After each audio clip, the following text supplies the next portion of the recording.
To all my respected judges, delegates, and my dear friends. Today is my topic to assess the psychological difficulties and the impact of a play therapy in children with type 1 diabetic. Introduction. Type 1 diabetic is one of the most common chronic disease in children and adolescents. Children and type 1 diabetics are facing a lot of psychological, behavior, and social problems similar to the children's quality of life, attitude towards illness, self-efficiency related to the complaining, operating, then adjustment issues, and the generalized similarly as anxiety, sadness, restlessness, irritations, lack of knowledge about complaining, operating, adapting, and self-esteem. Definitely, there is a benefits of play therapy.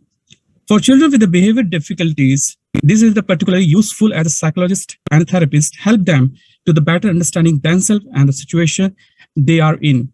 With their play therapy, they can learn to the understanding different ideas and deal with the emotion and their frustration. This allow them to the discover what the physical and psychological, emotional, you can say that, strength they have in relation to the difficulties. Aim and objective of the study. The purpose of the study is to highlight some of the psychological difficulties facing the children 6 to 15 years of age with type 1 diabetic. The study aimed to assess the psychological difficulties and the impact of a play therapy in children with type 1 diabetic to provide health and the mental profession with some strategies and addressing them. Material and the methods. The total sample of a study will be 84 boys and girls who were selected randomly via the simple techniques from the children who are identified and diagnosed in NKP, Salve, and LMH, Lata Mangeshkar Hospital and Research Center, Nagpur. Children with a diagnosed type 1 diabetic with a psychological difficulty were involved in the play therapy for the 10th session every month. The research was conducted from the March 2014 to August 2014. It's mean that 5 years, 5-month study.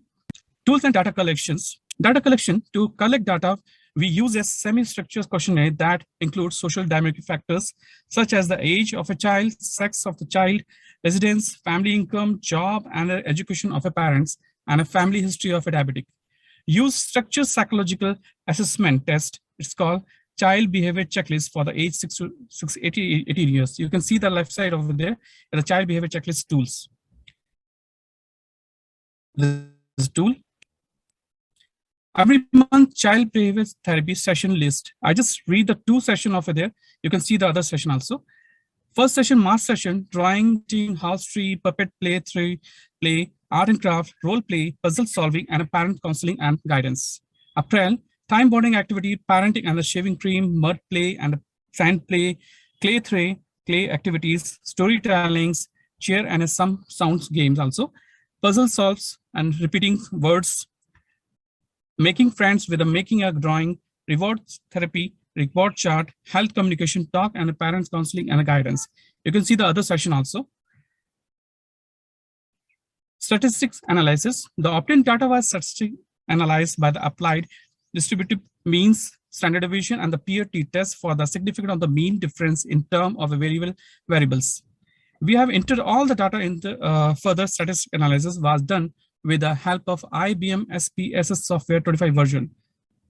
You can see the result. The first data, the first table distribution of a family of a studied children with the behavior problem of their psycho-social dynamic character. You can see that the age range 6 to 7 years of age, 56% are male and that 58% are female. 8 to 9 years of age children's, 31 years of the male and 25% of female. 10 to 11 years of child, 13% of the male and 14% of the female. Only one child, you can see that 1%, 3% of the female, and including the 12 to 13 years of age. Parent education, you can see that the maximum number of childs, parents are 36% are graduate, and a female side, 45% are the mothers are graduate. Now, figure number 1, sorry.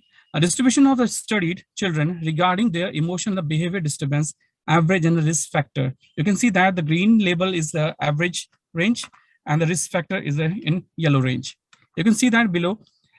Hyperactivity, 25% are the average and 23% are the risk factor in the boys. Girls, 25% average and 11% and risk factor. Aggression, boys, you can 14% average, 34% risk factor. Girls, 20% average and risk factor is 16%.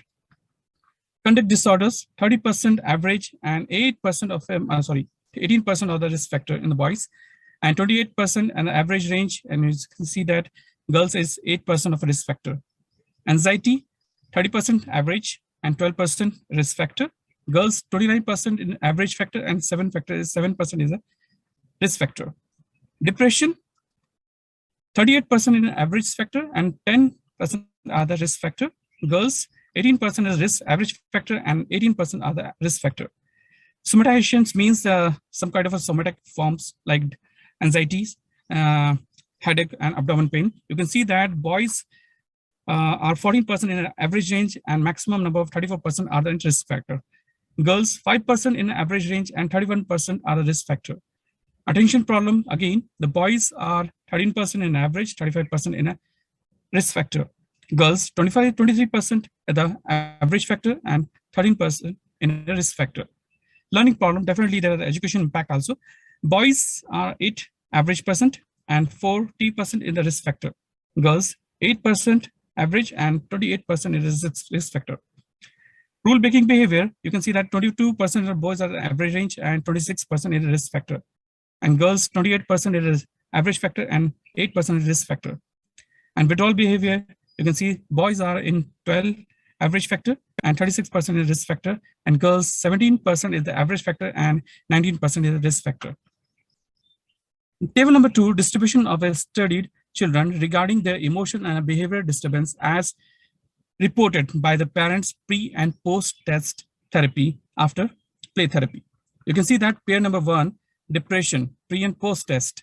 We can see that 9.266% has a T-score and it's significant of 0.05 level, including others peer tests also, anxiety, withdrawal, somatizations, thought problem, ADHD, rule-breaking behavior, aggression, obsessional problem, and including the conduct disorder, we all are get in a 0.05% significant. Now, conclusions.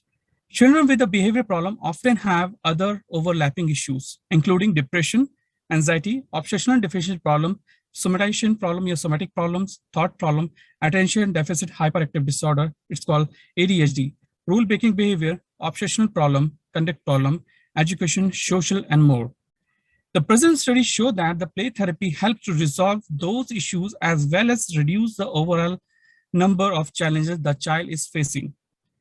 Together with the parent counseling, training, communication, gameplay with children, together with parents, diet counseling, communications, gameplay with the children, through play therapy, children learn to communicate with others, express feeling, modifying and shaping behavior, developing reasoning, problem-solving skill, communication, and learn a variety of way to resolving to the social issues. Play provides a safe psychological distance from their problem and allow express of a thoughts and a feeling on paper and a play appropriate to their developments. Now, it's my reference. You can see that, and thank you.